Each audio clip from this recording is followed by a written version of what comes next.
And we'll touch on the loan space in a little bit, and you'll kind of see where we're coming from. But the purpose really of this workshop is focused on 3 points. The first is we want to lend clarity to you as you're working with students to really just make sure that they have the best information possible, that they're understanding what's going on in this space. It's very complex. There's a lot to know, but we want to give you the resources. We also want to empower you to be confident and proactive. A lot of college financing is all about making the first move and feeling comfortable with those decisions. So whether that's reaching out to the financial aid office, asking for more aid, finding the right resources, all of those things are really important. Finally, we want to provide you with resources and guidance. A lot of that's unfortunately going to come at the end. We're going to give you lots of resources. Up until then, unfortunately, I am the only guidance that you will get from in terms of the information we have to share. So I promise to do the best that I can on my end. We always want to stop and kind of take a historical perspective on this in terms of why are we actually here, right? Why do I have to have this conversation about paying for school and navigating these really complex conversations and questions? And traditionally, what we always kind of refer back to is, this was the first graduating class in America. This was back at Harvard way back when, or first graduating class from Harvard, I should say. And as you can tell, it's a bunch of rich white dudes who are graduating. This was really the people this system was built for. It was built for wealthy individuals who didn't have to worry about how they were going to finance it. It was just a path that was available to them. And it wasn't for several hundred years before women were able to get an education through a post-secondary institution, several more before the students that we work with, Black, Hispanic, Latino, pretty much anyone but white was able to go through and get an education and a degree in a college. And that's kind of what the system is still resembling. It's very difficult to come out of different income classes to make it through college. And we always want to refer back to the point that it's because the system is inherently broken and is not built for a lot of the students that we're working with, which, as unfortunate as it is why this isn't an easier process. It's because the system stinks. No one's doing anything wrong. Students aren't making wrong decisions. They're up against a behemoth when it comes to making the right decisions.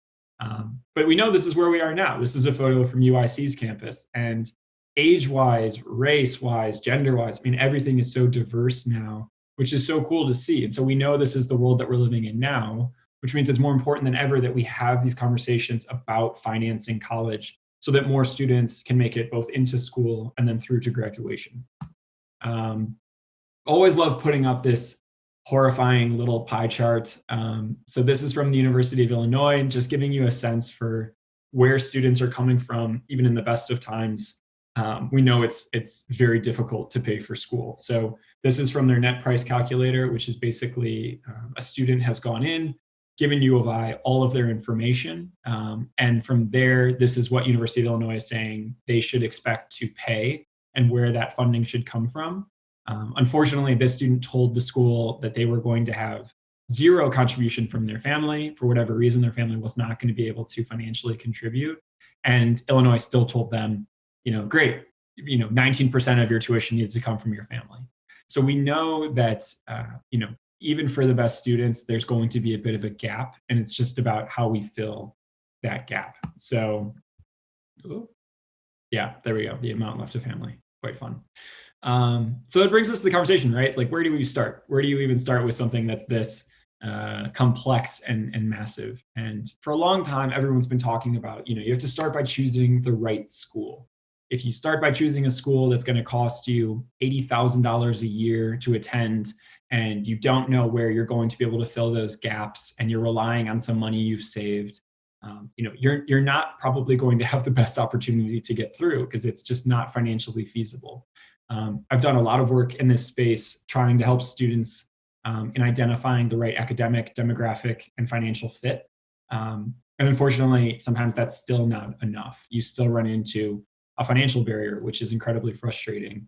And so what we've started to think about a little bit more, and this is sort of in the space in general, is choosing the right path, not necessarily the right school. And so what you'll see more and more are individuals who are choosing to go and take some of those entry-level classes at a place like a city college here in Chicago, or a community college, or something that's going to be less expensive.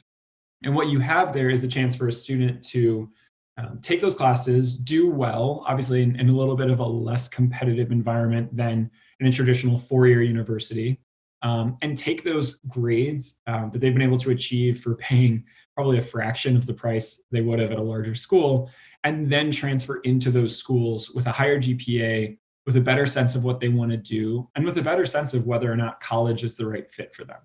And we talk about the worst case scenario is someone goes to school and spends $60,000 or takes out $60,000 in loans. And after their sophomore year realizes, I really am not passionate about this. I really don't think I need to graduate. And that's really difficult. And so we want to make sure that we're putting students into lower risk situations where we can. And this is where we've started to think about it a lot more, is, taking a look at those alternative pathways that may still end in a four-year degree, but will be a little bit less expensive in the long run. So as you start the journey, obviously everything in college will start with award letters. I'm sure most of you are familiar. These are the letters that students will receive electronically or in the mail, that talk about exactly how much it's going to cost to go to school, how much aid the student's receiving, how many scholarships, things like that. And it gives you a sense for how much that school is going to cost. Unfortunately, these are incredibly complex pieces of paper that are really difficult to compare. There's some legislation that's going through that will hopefully change that in the future. But for now, this is probably one of the most infuriating parts of the college going journey. There are some really good resources out there for students to navigate this, to be able to manage it school by school and actually get a sense for, how much is this school going to cost? How much am I going to get in aid? And how much am I expected to take out in loans? And what I mean by that is, if you look at this was St. Mary's College of California. Apologies if there's anyone from St. Mary's College of California on the call. I have a growing hatred for that school because I use this award letter example all the time. So as you can see here, they've got some scholarships that are available for students lumped in with the Pell Grants, which is all great. That's all money that students earned. But then right below it, they put all of these loans, which is really frustrating, especially for our students who are looking at this and saying, oh my God, I don't have to pay anything. All of my awards are listed here and I'm good to go. And that's not necessarily the case. The other thing that we really want to pay attention to is the scholarship dollars that are going towards the student here. Oops. As you can see, they're getting about $21,400 in scholarships for their first year. That is, in some cases, as much as it takes to attend a school in Chicago or a smaller institution, if you're getting in state. And so someone's going to look at this and say, oh my God, I'm getting so much money to go to the school, I have to go. That's got to pay for almost everything. When in reality, the school is only, the school costs $67,000 a year to attend. And so even if you're a student who's looking at this and saying, this is my dream school, this is great, the other thing we want students to really pay attention to is how long are these scholarships and any aid from the school going to apply? Is this just for your freshman year? Is it for your freshman and sophomore year? We've unfortunately worked with a couple students who had scholarships that took up a huge chunk of what they were going to owe for their first 2 years. And by the time they hit their junior year, they didn't know that scholarship no longer covered them. It was only for the first 2 years. And at that point, they needed to come up with something like, $15,000 that they weren't planning on having to have before. So as much as you may want to get excited about the school, it's giving you a lot of money, it is really an admissions trick to get people in the door. And we want students to be weary of money that's coming their way and just fully understand what the situation is. So I know I always hate to be a Debbie Downer and tell people, yes, you got some scholarships, but also, how long are they going to last? Is this really what you want to do? Is this really the right school? Those are all things that we just want students to consider. So being diligent and being careful is important. So I'll stop there. I know I've gone through a little bit so far. We've got a lot more to cover, but I want to make sure that we are taking the time necessary to stop. So we'll pull up here if there's any questions on the material covered so far.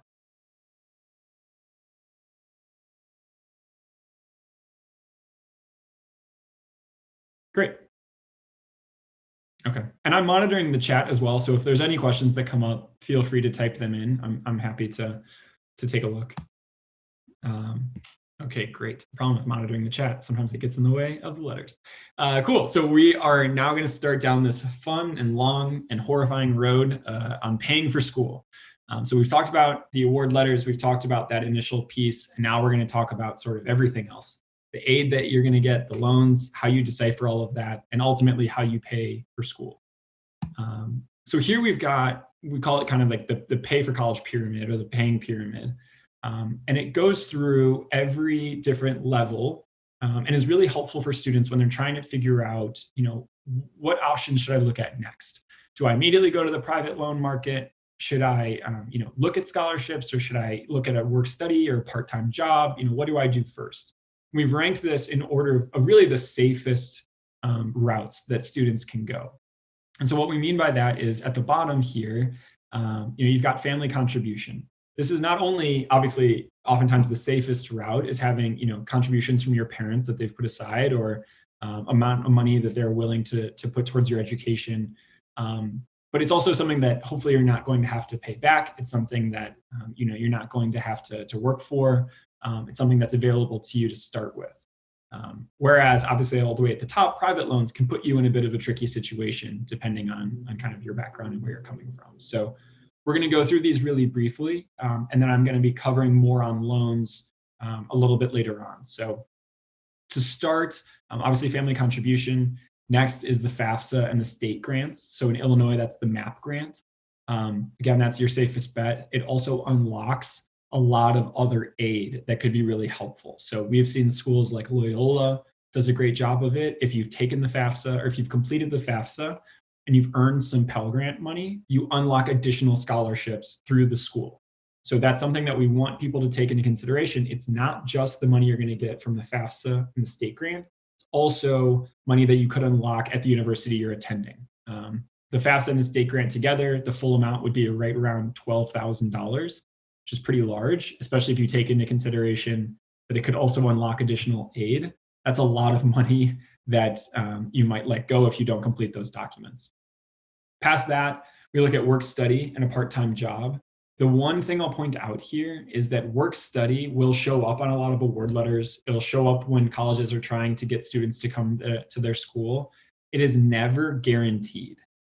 So you may see something that says, you've got work study, it'll be $4,000 or something. And it's easy to look at that and say, great, they've got a job for me, I'm going to get paid $4,000. That isn't actually the case. It means they're allotting a certain amount of money for you or giving you a sense for what you could earn, but it doesn't mean you automatically have that job. So we'll talk about this quite a bit, but certainly one of the things that you want to do is start to advocate for yourself, start to build relationships at these schools that you're interested in. That's always an important starting point because it's not guaranteed, and there's a big difference between getting $4,000 and not having that money. Can lead very quickly to a lot of debt. Then we start to get into what we call the cheaper money. So we've got subsidized Stafford loans, we've got unsubsidized Stafford loans. Those are federal loans. We'll talk about those a little bit later. We've also got the Parent Plus loan and then the private loan market, which we want to avoid if we can, though obviously it is oftentimes necessary to head into that dark crevice. So this is a very helpful document. I'll be sure to make sure that this gets shared out with you all. But certainly it's helpful, I think, for students and pretty much anyone, parents or counselors, to just get a sense of where the money's going to come from. It can be tricky. One of the things that we want to touch on is the financial aid appeal process. We think of this single-handedly as the easiest way for students to lower their cost of admission. And basically what we mean by that is, there's a lot that you can do. You can get scholarships, you can get aid, you can get whatever, but the cost of the school is still going to stay the same, more or less. It's very difficult to bring that down. And a financial aid appeal is a really good way to do that. And it's a great way to reduce your gap. And I'll say especially now that we are, post-COVID, we know that almost no one was unaffected by everything that happened. And so a lot of students are well within their rights to ask for additional aid from their schools. So we're going to go through this pretty briefly. I'm going to link to a more full presentation that breaks down each of the steps that we're going to go through in more detail. But as a really broad overview, the financial aid appeal process is there to help students who have completed the FAFSA, but don't feel like their need is reflected by whatever the school is providing them. Again, this isn't going to change a massive amount. We don't want students applying for a financial aid appeal and then thinking they're going to get $10,000. It's much more likely you're going to get between $2,500 and $5,000 knocked off or added in aid. But it's certainly something that just as with the FAFSA, it's well within the student's control. It's something that students can knock out. And it's really important, especially right now, because we've seen so many financial aid offices be very open to these appeals this year, which is great. Obviously, it certainly depends on the school, but it's something that we think students have a good chance with. Again, the appeal will take place, or will take the form, a couple different forms, I should say. It could be online, it could be over the phone, it could be a letter that you have to write. Those are all things that we'll get into. And then the timing on all of this is we want people to appeal as soon as possible. So if you are looking at applying to a school right now, if you're a senior, or if you're going back for your second semester, and you've got your award letter, you know how much it's going to cost you, call the financial aid office and say, hey, I'd like to file a financial aid appeal. Can you tell me more about the process? That's just a really important step to make sure that this process opens up, that you learn more about it, you see if you're eligible. Those things are all good. So really quickly, we'll go through some steps to success. I want to make sure we have enough time for questions and additional pieces after the loan part. But really, this is kind of the basics. We're going to start with understanding what are your special circumstances. There's a whole long list of special circumstances that are out there. Basically, what that means is, did something happen to you that requires you to ask for more aid? Which obviously with COVID, there's a million and one things you could choose from. It's likely, and we know for our students, a lot of parents lost jobs. A lot of students had to leave their job to help take care of their family, or someone had passed away and you relied on that funding, or someone had passed away and it caused a disruption in your life. There's a number of circumstances there that will pass out to people, but certainly we feel at this point that almost everyone has had something that's affected their financial situation, and that's really what the appeal process is looking for. The second one here is really, what we'll continue to harp on is just calling the financial aid office. We think that all of our students should be best friends with the financial aid office. We have a financial aid office representative on staff, or a former financial aid office director on staff, who has told us time and time again, they look out for the people that they know. And if they know you, if you build a relationship, they're going to be more giving and more open to hearing what your situation is. Do you need more aid? Can we direct more aid your way? If they've never met you before, if they don't know you, a little bit less likely. So we always want our students to be taking care of those relationships. Step 3, really, I'll kind of go quicker through these now.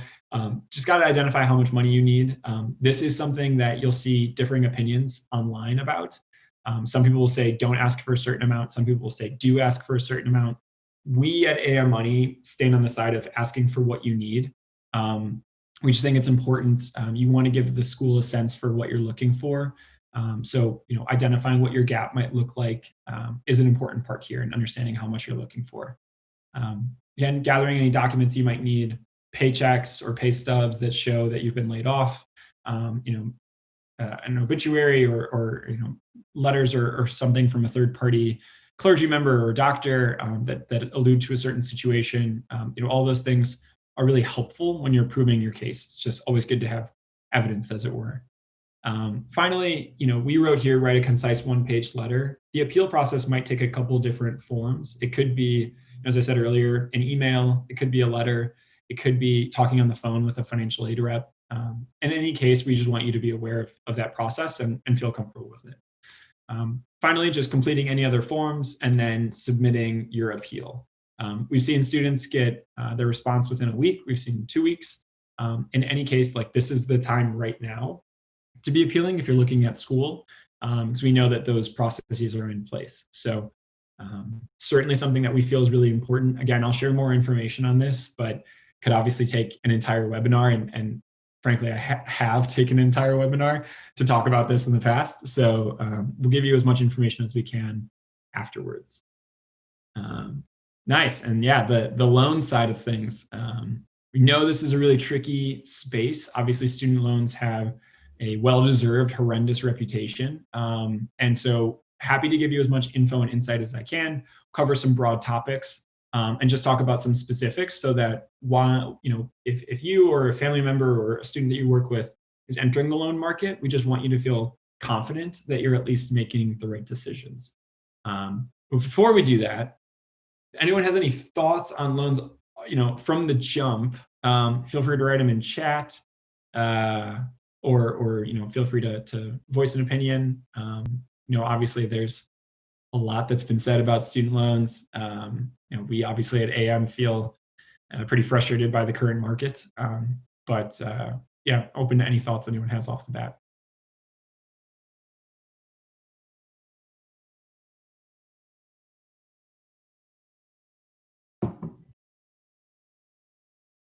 Nice. Yeah, I would. I completely understand. Keep everyone keeping their thoughts to themselves. So we're going to go through just some kind of like general overviews here. So we really got two main types of loans. We've got federal loans and we've got private loans. The direct subsidized, direct unsubsidized, Parent Plus, Grad Plus. We'll go through those in a little bit more detail. And then here, of course, are some classic private loan names that I'm sure everyone has heard in one form or another. Sallie Mae, probably the most infamous of them. SoFi, obviously, being a little bit of a newer addition to this list, which is cool. Oops. And then one final thing we want to touch on here before we dive into the specific types of loans is interest rates. I know this can be tricky and sometimes confusing. So basically, the two things to note are there's two types. There's fixed and variable. With a fixed rate, your rate cannot adjust on an annual basis. So if you get a loan on July 1st of this year, of 2020, and it's a 5% interest rate loan, it will not move on July 1st of 2021. So it will always be 5%.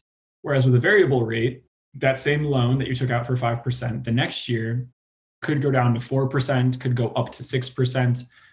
There are brackets so that it can't get, in most cases at least, too high or too low. So you'll have a sense of where it's going to be, but that's certainly something to keep in mind. Sometimes it's super helpful, sometimes not so much. But those are kind of the two pieces you'll be working with. So as we get into the federal loan side, wanted to just break these down. I know probably the biggest confusion comes with subsidized and unsubsidized loans. The important thing to note is that neither requires a cosigner, and they're both incredibly safe loans. So for example, at AM, we make sure that our students have taken out these loans before they talk to us about anything. They're a really low interest rate, as you can see. They come with some benefits on the back end that we'll get into. But the really big difference here is that subsidized loans don't begin to accrue interest until you graduate or drop below half-time enrollment. So basically what that means is you take out the money, it's not going to start building principal. Principal is any amount of money over the amount that you took out. So if you take out $5,000, by the time you graduate, you will still owe $5,000, and then interest will start to accrue. Versus an unsubsidized loan, if you take out $5,000 2 years later when you graduate, it will have already accrued a little bit of interest. So I know that's getting a little bit more into the financial side of things, but obviously subsidized is better in this instance that you aren't accruing interest, you don't have to pay back as much, versus an unsubsidized where you will. In either case, 2.75% is incredibly low.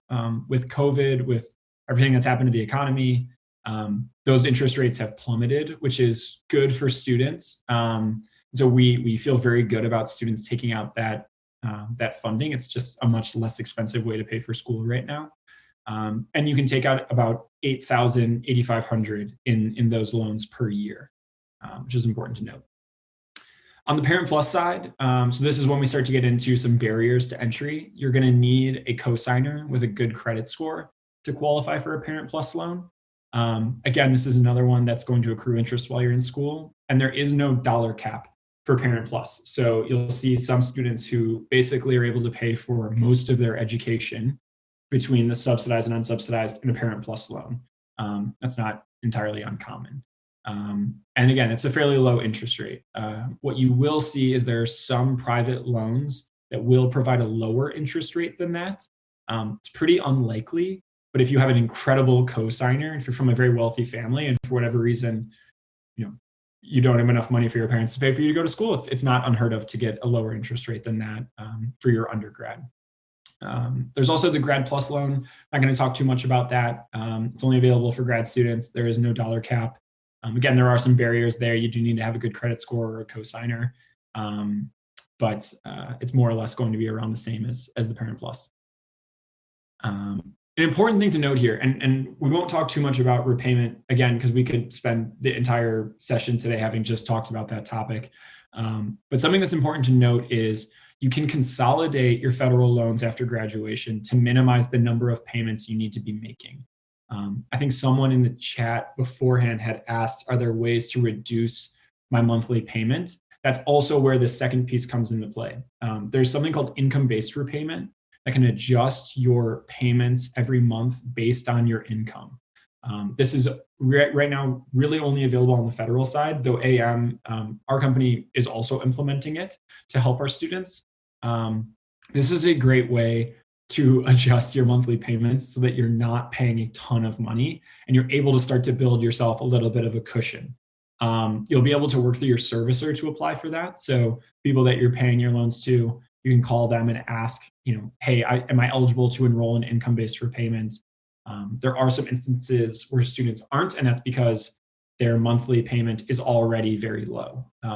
But certainly something that we want to stress, an incredibly important tool for limiting your payments per month or decreasing your amount per month. And it is not as tricky as something like public student loan forgiveness programs, which we could talk a lot about, but those aren't necessarily the, I wouldn't bet on those programs. They're a little bit tricky to kind of work around. Cool. So on the private loan side, we've got traditional loans and we've got alternative loans. Again, there's a lot of barriers to entry here on the traditional side.